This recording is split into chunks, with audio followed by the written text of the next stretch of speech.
It's 1948. You're on the highway in rural Alabama at midnight. There are no streetlights, there's no cell phones, and the headlights in your rear view have been following you for 10 miles. If that truck behind you decides to bump your fender and run you off the road, you only have one question left. Is this car built for style, or is it built for a war zone? If you were a black family in the South, you couldn't afford a lightweight car. You needed 5,000 pounds of Detroit steel. You needed an engine that could outrun the sheriff. You needed a bumper that could take a hit without spinning out. You didn't need a luxury vehicle, you needed a tank. So join us today while we discuss why black people love big cars.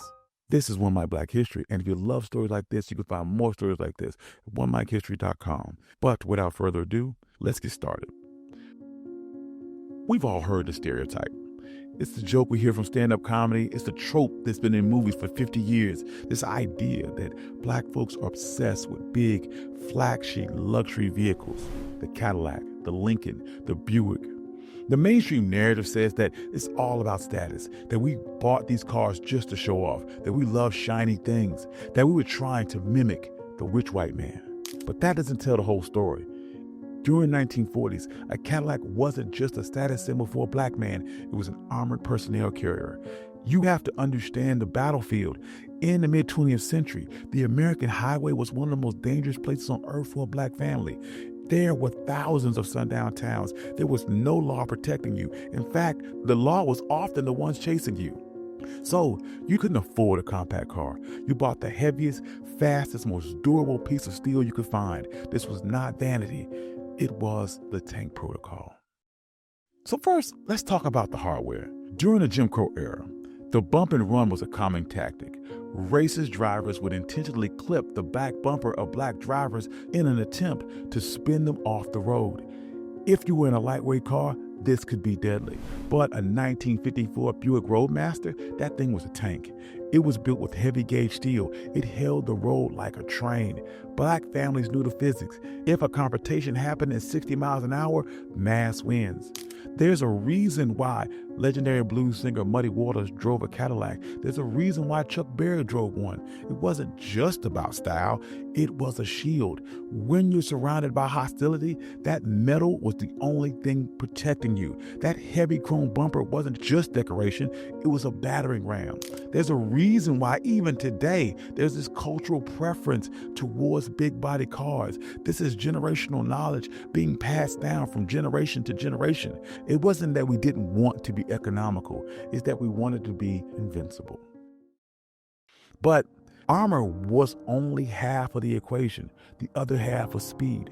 In many sundown towns, the local sheriff didn't just enforce the law, he was the threat.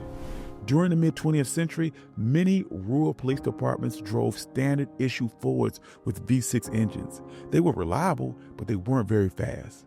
Black drivers realized very quickly that if you saved up your money and bought a premium car, a Cadillac, a Packard, a Lincoln, you were buying a V8 engine that was technically superior to the police cruisers that were chasing you.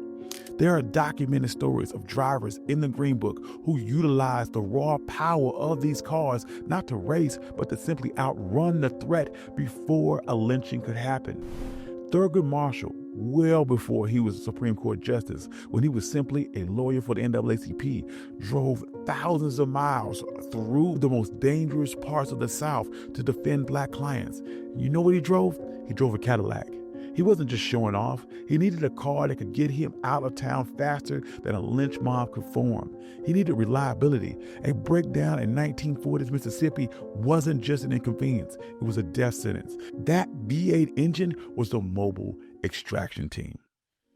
Now, let's take a look at the trunk.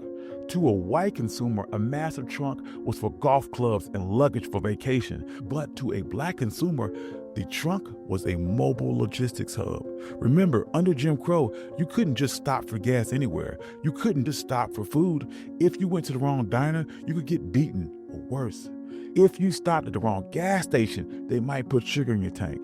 So a big car, it had to be a self-contained ecosystem. That massive trunk carried extra gallons of gasoline so you could bypass a hostile town. It carried coolers full of food, famously called Shoebox Lunches, fried chicken and pound cake, so you didn't have to eat at just any restaurant. It carried blankets and pillows because if you couldn't find a Green Book motel, that spacious back seat, it became your hotel room. That Cadillac wasn't just a car. It was a hotel on wheels. Inside that cabin, you could eat, sleep, and breathe without the white gaze. It was the one place in America where the rules of Jim Crow couldn't touch you as long as you continued moving. Yet, even all the armor and speed in the world wasn't enough. Sometimes you need stealth. And this brings us to one of the most brilliant Black social engineering hacks of the 20th century, the chauffeur hat. You see, racism at the time was a contradiction. A Black man driving a luxury car signaled that he was uppity. It made you a target. But a Black man driving a luxury car wearing a chauffeur's hat, that made you a servant. Servants are invisible. Many Black professionals, doctors, lawyers, business owners would keep a chauffeur's hat in their front seat. If they were pulled over by the police in a hostile town or they were driving in a white neighborhood, they would simply put on the chauffeur's hat. The narrative flipped instantly. A racist officer wouldn't see a successful Black man enjoying his wealth. He saw a driver taking his boss's car around for a spin, or maybe he was delivering it. This big luxury car actually helped with the lie because in the racist mind, of course the Black man couldn't own a Cadillac. He must be working for some rich, powerful white man. By playing into their prejudice, he used the enemy's arrogance as a cloak of invisibility. Now this brings us to the most interesting and wild part of this story. How do we obtain these cars? See, that wasn't easy. Many white dealerships simply refused to sell luxury vehicles to Black people. They wanted to protect their brand. They didn't want their white customers to see a Black man driving the same car as them. So we executed the straw man protocol. A Black doctor in Atlanta couldn't just walk into a showroom. He would hire a white man. Maybe it was his friend. Maybe it was a guy who just needed $50 to go in and buy the car for him. That white guy signs the papers and the Black man hands over the cash. The title is transferred later.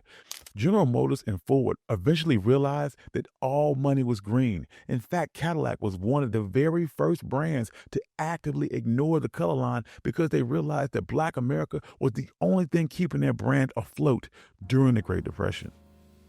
So, in the end, the next time you hear someone make a joke about Black folks and big shiny things, the next time you see a rapper talking about his Maybach or his Rolls, don't listen to the stereotype. Listen to the history. We didn't just buy these cars to be seen. We bought these cars to be safe. We took a symbol of American excess and we turned it into a tool of Black survival. We turned a luxury sedan into a tank, a hotel, and a getaway vehicle.